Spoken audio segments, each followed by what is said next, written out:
लोगों ने last day जो मेन टॉपिक किया था वो था बायोट-सावर्ट लॉ। तो आज हम लोग बहुत इंपॉर्टेंट टॉपिक स्टार्ट करने जा रहे हैं, वो रहेगा आपके पास एप्लीकेशंस ऑफ बायोट-सावर्ट लॉ। आप लोग हेडिंग डाल लो applications of Biot-Savart law.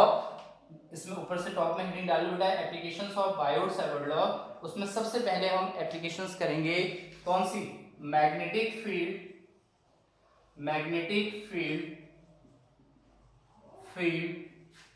Eight the centre of, कौन सी एप्लीकेशन करेंगे बायोट-सावर्ट लॉ की? First application magnetic field at the centre of current carrying loop. आप बात समझ रहे हैं? Magnetic field at the centre of current carrying loop. Loop का मतलब आप समझ रहे? Circular ring. जैसे आपको ये दिख रहा है, ये दिख रही रिंग, हालांकि इसकी थिकनेस ज्यादा है। लूप का मतलब होगा ऐसे सर्कुलर रिंग। एक रिंग भी हो सकती है और एक से ज्यादा भी। ऐसे सर्कुलर रिंग में और भी हो सकती है, क्या क्या चेंजेस आएंगे अभी देख लेंगे। लूप का मतलब आप समझ गए बेटा? तो हमारे पास देखो फर्स्ट एप्लीकेशंस करेंगे हम बायोट-सावर्ट लॉ की। फर्स्ट एप्लीकेशन रहेगी क्या? Magnetic field at the centre of current carrying circular loop. हमारे पास कोई करंट कैरिंग एक सर्कुलर लूप है, उसके सेंटर पर हमें मैग्नेटिक फील्ड निकालना है। तो मैग्नेटिक फील्ड हम लोग कैसे निकालेंगे? ध्यान से थोड़ा सा इसको समझे। How we will find the magnetic field, magnitude of magnetic field at the centre of circular ring या लूप। यहां ध्यान से समझ लो बेटा, हमारे पास मान लो एक लूप है, एक सर्कुलर लूप है। This is a circular loop, आपको बिल्कुल परेशान नहीं होना। This is a circular loop, clear हो गया? अब इसमें आप मान लो किसी भी डायरेक्शन में करंट फ्लो कर रहा है। थोड़ी देर के लिए हम मान लेते हैं एंटी क्लॉकवाइज डायरेक्शन में करंट फ्लो कर रहा है। This is a circular loop carrying I ampere of current. इतना समझ में आ गया? This is a circular loop carrying I ampere of current. Suppose इसकी जो रेडियस है, ध्यान से समझे बेटा, इसकी जो रेडियस है वो हमारे पास R है। कितनी रेडियस है? Capital R। Suppose it is a circular current carrying loop of radius capital R। इतनी बात समझ में आ गई सबके? यस। अब आप देखो बेटा, मैंने क्या कहा था, बायोट-सावर्ट लॉ हम जहां पे भी यूज करेंगे वहां पर हमारे पास एक स्मॉल लेंथ एलिमेंट होना चाहिए। तो स्मॉल लेंथ एलिमेंट का मतलब हम इस वायर में एक छोटा सा पार्ट कंसीडर कर लेंगे। उस पार्ट को हम क्या बोलेंगे? बोलो क्या बोलेंगे? डीएल। देखो हमने क्या किया, हमारे पास एक सर्कुलर करंट कैरिंग लूप है। इस सर्कुलर करंट कैरिंग लूप का हमने एक छोटा सा पार्ट ले लिया, उस पार्ट को हमने कह दिया डीएल। हमने क्या किया, एक हमारे पास सर्कुलर करंट कैरिंग लूप है, उस लूप में एक छोटा सा पार्ट ले लिया डीएल। क्लियर हो गया? अब इस डीएल पॉइंट की वजह से इस O पर मैग्नेटिक फील्ड कितना होना चाहिए according to the Biot Savart law? dB is equal to mu not upon 4 pi I dl sin theta upon r square. Yes or no? Magnetic field according to the Biot-Savart law, according to Biot-Savart law, magnetic field at the center कितना होना चाहिए? dB is equal to mu naught upon 4 pi I dl sin theta upon r square के बराबर। अरे बात समझ में आ गई? Yes or no? अब देखो बेटा, ये जो dB है तो dB इज इक्वल टू हो जाएगा mu naught upon 4 pi. Mu naught upon 4 pi is a constant, तो कांस्टेंट को आप बाहर ले लेंगे। I करंट है, करंट भी कांस्टेंट हो जाएगी हमारे पास, जो भी हमने करंट लिया हुआ है। dl भी हमारे पास कांस्टेंट हो जाएगा। अब मुझे बताओ यहाँ पे थीटा की वैल्यू कितनी आएगी? 90 डिग्री। भाई अगर आप लेंथ एलिमेंट लोगे तो लेंथ एलिमेंट का मतलब क्या हो गया? टेंजेंशियल टू द सर्किट, और सर्किट का टेंजेंट कितने का एंगल बनाता है रेडियस के साथ? बताओ जल्दी बताओ। 90 डिग्री पढ़ा था ना 9th में हमने, तो दैट इज साइन 90 डिग्री हो गया अपॉन, अब ये डिस्टेंस जैसे वहां हमने स्मॉल r ली थी तो यहाँ पर हमने डिस्टेंस कितनी ली हुई है? Capital R। तो इसको क्या लिखेंगे? dB is equal to mu not upon 4 pi I dl sin 90 upon r square. इतना सबकी समझ में आ गया बेटा? अब हमें नेट मैग्नेटिक फील्ड निकालना है। सो नेट मैग्नेटिक फील्ड या magnetic field due to whole ring, पूरी रिंग के लिए अगर हमें मैग्नेटिक फील्ड निकालना है, पूरे रिंग के लिए, पूरे लूप के लिए अगर हमें मैग्नेटिक फील्ड निकालना है तो हम क्या करेंगे? हम इंटीग्रेट कर देंगे। इंटीग्रेट करेंगे तो यहां से देखो dB से डिफरेंशिएशन साइन हटेगा तो यहां इंटीग्रेशन हो जाएगा, that is mu not upon 4 pi कितना हो जाएगा ये I D L sine 90 upon R square, तो ये बी हो जाएगा हमारे पास। ठीक है, ये हमारे पास किसकी वैल्यू हो जाएगी, बी की वैल्यू हो जाएगी। अब देखें बेटा इधर ध्यान से समझेंगे, इसी को अगर हम फर्दर लिखें तो b is equal to mu not is a common, 4 pi is a common. देखो mu not upon 4 pi is a constant है, कांस्टेंट को हम बाहर ले लेंगे, i भी हमारे पास कांस्टेंट है, यस और नो, अपॉन आर स्क्वायर भी हमारे पास कांस्टेंट है, तो क्या हो जाएगा ये integration of dl, because variable term क्या है यहाँ पर dl। देखो इतना पार्ट ले रहे हैं तो dl, और बढ़ाएंगे तो फिर बढ़ जाएगा, तो पूरा पार्ट कितना होगा बताओ, dl को अगर हम इंटीग्रेट करेंगे तो पूरे रिंग की लेंथ, और रिंग की लेंथ कितनी होगी बोलो, what will be the length of ring, circumference के बराबर, यानी कि 2 पाई आर। तो ये हो जाएगा हमारे पास mu not upon 4 pi I upon R square, तो बाहर ऐसे ही आएगा। ठीक है, आई अपॉन आर स्क्वायर तो आपका एज इट इज बाहर ऐसे ही आएगा, ये इनटू इंटीग्रेशन ऑफ डीएल किसके बराबर हो जाएगा, 2 पाई इनटू आर के बराबर हो जाएगा। क्लियर हो गया बेटा, बोर्ड सबको दिख रहा है? ओके, तो यहां से r से आपका आर स्क्वायर कैंसिल, 2 पाई से 2 टाइम ये कैंसिल, तो b इज इक्वल टू कितना हो गया, mu naught upon 2 I upon r। It is a magnetic field at the center of circular current carrying loop. Circular current carrying loop के centre पे कितना magnetic field होगा, B is equal to mu not upon 2 I upon R के बराबर होगा, इतना magnetic field होगा। इतना समझ में आ गया बेटा? Yes sir. सबके समझ में आ गया इतना? Yes sir. चलो मैं थोड़ा लैंग्वेज के साथ नोट करा दूं, लिखो बेटा, let us consider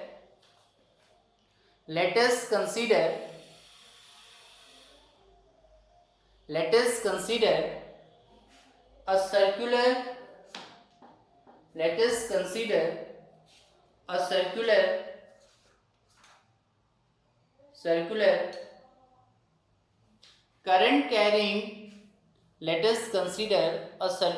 current carrying let us consider a circular current carrying loop of radius capital R, carrying I ampere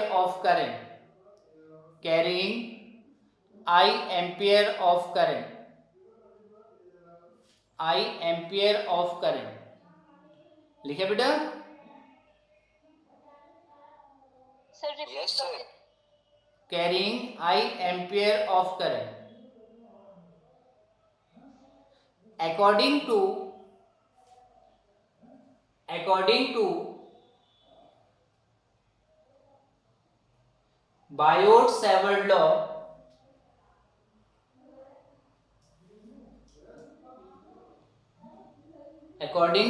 Biot-Savart law, the magnetic field at the center of ring is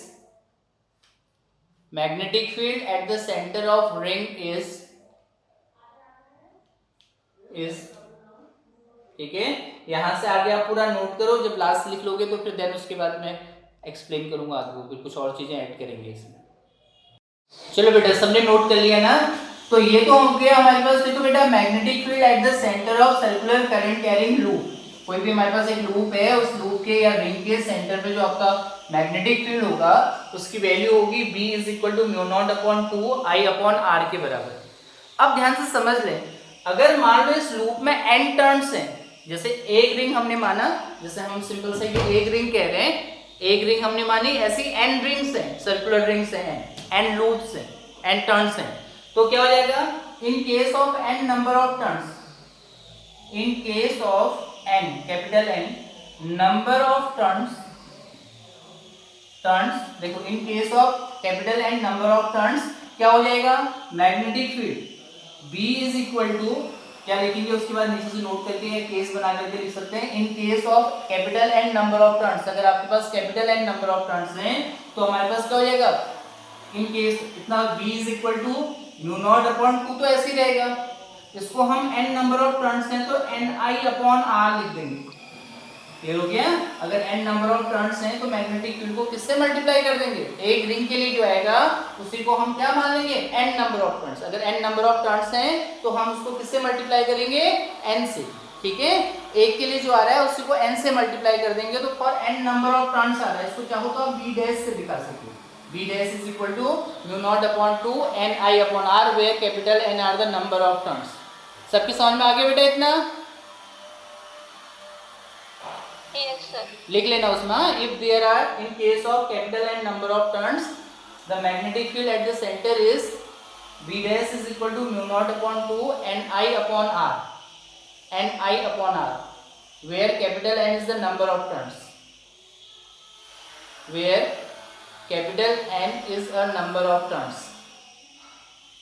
ठीक है, first point. Second point बेटा देखो ध्यान से समझो।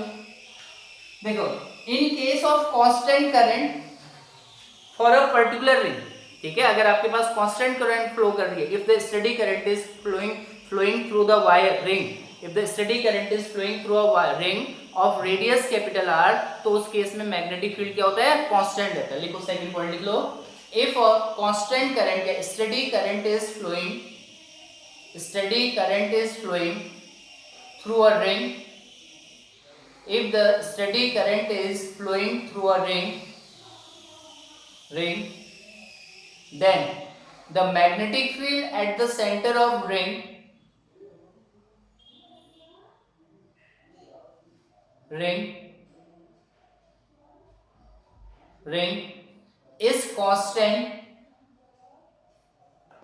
is constant for given ring, किसी given ring के लिए constant होगा। लिखा बेटा?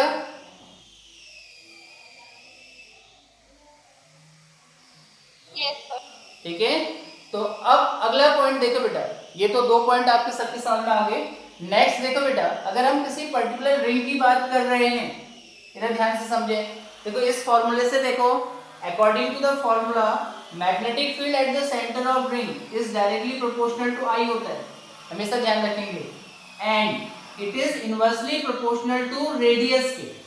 जितना रिंग की रेडियस बढ़ेगी मैग्नेटिक फील्ड उतना डिक्रीज होगा, और जितना करंट बढ़ेगी उतना मैग्नेटिक फील्ड इंक्रीज होगा। अब अगर हम इसी को ग्राफ के केस में, ग्राफ के बेसिस पर रिप्रेजेंट करें रेडियस के टर्म्स में, आप लिखो, उसके बाद नेक्स्ट पॉइंट लिखो बेटा, थर्ड लिखो, magnetic field at the centre of ring is directly proportional to magnetic field at the center of ring is directly proportional to current flowing through the ring and inversely proportional to radius of ring, ठीक है बेटा? देखो बेटा, इसमें कुछ और छोटे एक आध दो क्वेश्चंस बना लेते हैं। तो हमारे पास मान लो दो कंसेंट्रिक सर्कुलर रिंग्स हैं, आप लोग करोगे, मैं आपको क्वेश्चन समझा रहा हूँ, हिंट दे रहा हूँ। ठीक है, हमारे पास क्या है? टू कंसेंट्रिक रिंग्स हैं। ठीक है, एक आपके पास ये रिंग है, this is the ring, and दूसरी रिंग हमारे पास ये है, this is another ring. Suppose इसकी रेडियस जो है R1 है, इनर रिंग की रेडियस R1 है, और जो आउटर रिंग है इस रिंग की रेडियस है R2 क्या है? R2 है। ठीक है, आपके पास एक क्वेश्चन दिया हुआ है, you have two concentric rings of radius R1 and R2।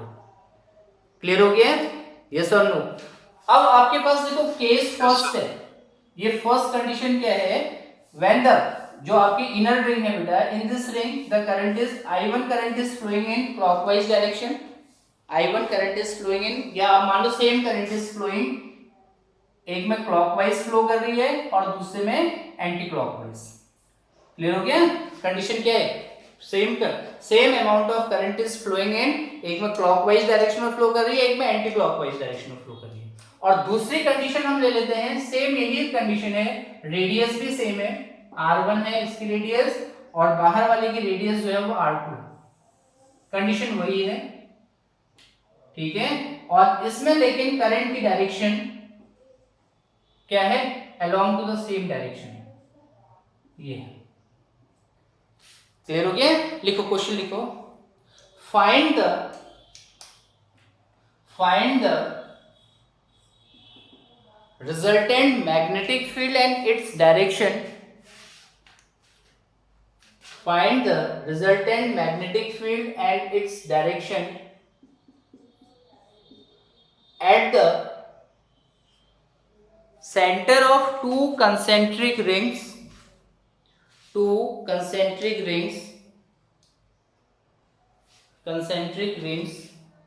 When same amount of current is flowing.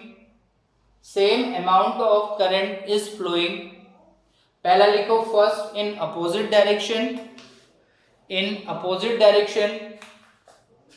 And second लिखो बेटा in opposite direction and second लिखो in a same direction as shown in figure 1 and figure 2 respectively. As shown in figure 1 and figure 2 respectively. As shown in figure 1 and figure 2 respectively. लिखा बेटा?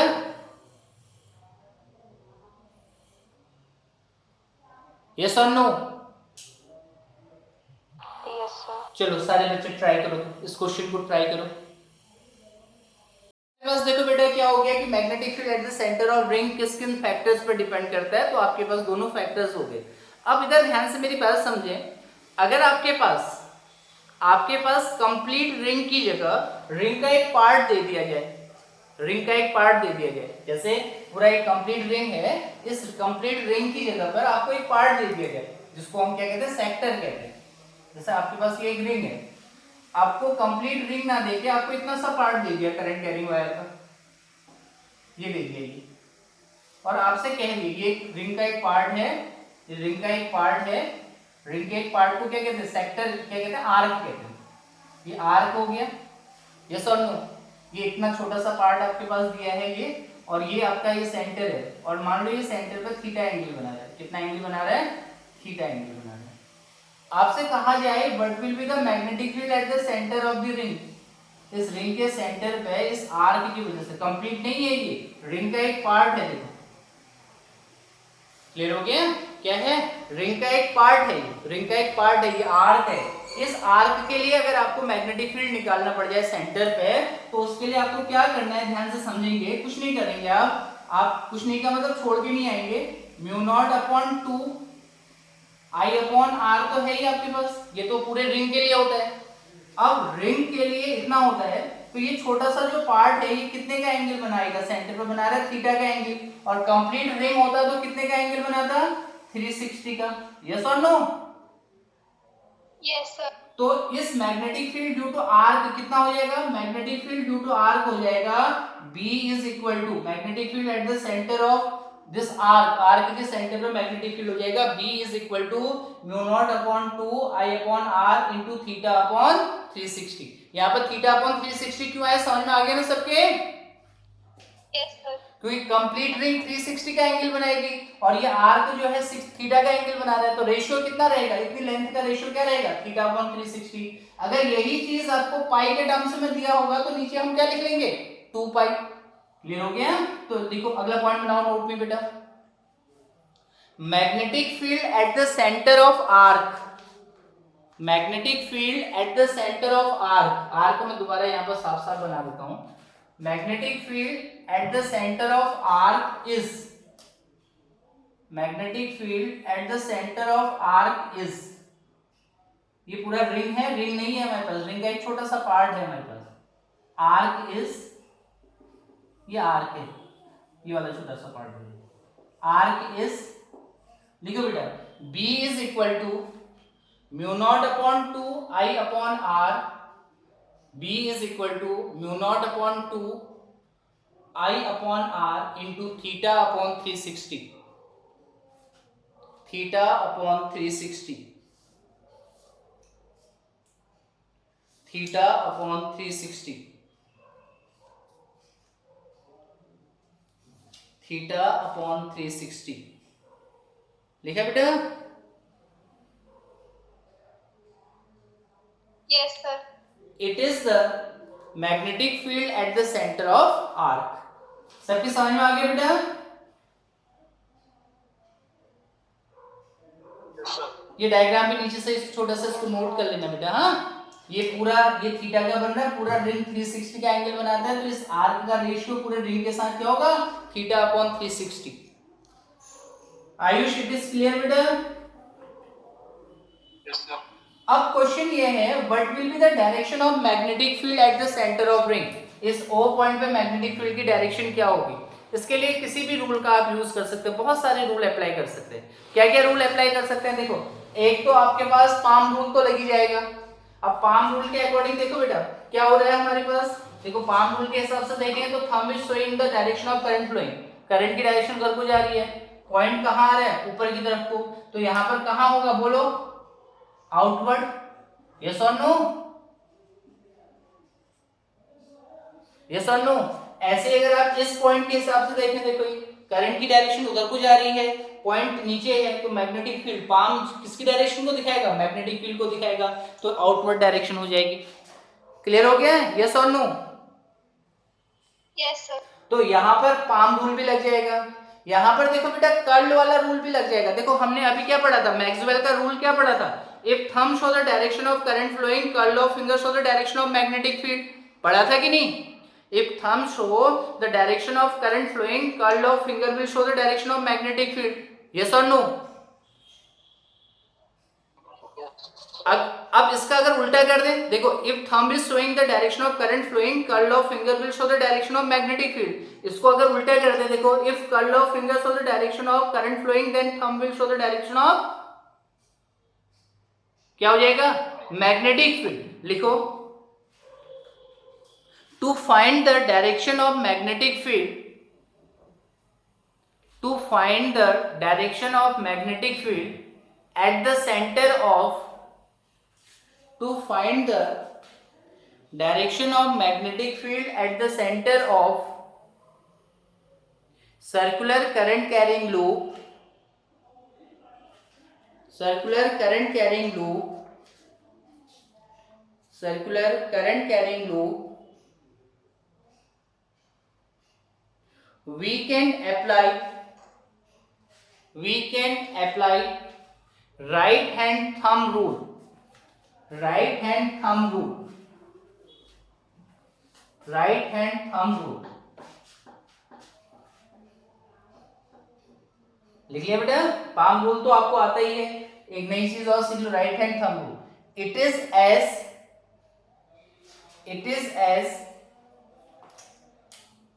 As कैसे use होगा यहाँ पर, किस language में use होगा? देखो, if curl of finger show the direction of current flowing, if curl of finger show the direction of current flowing, if curl of finger show the direction of current flowing, curl of finger show the direction of current flowing, then thumb will show the direction of magnetic field। if curl of finger show the direction of current flowing,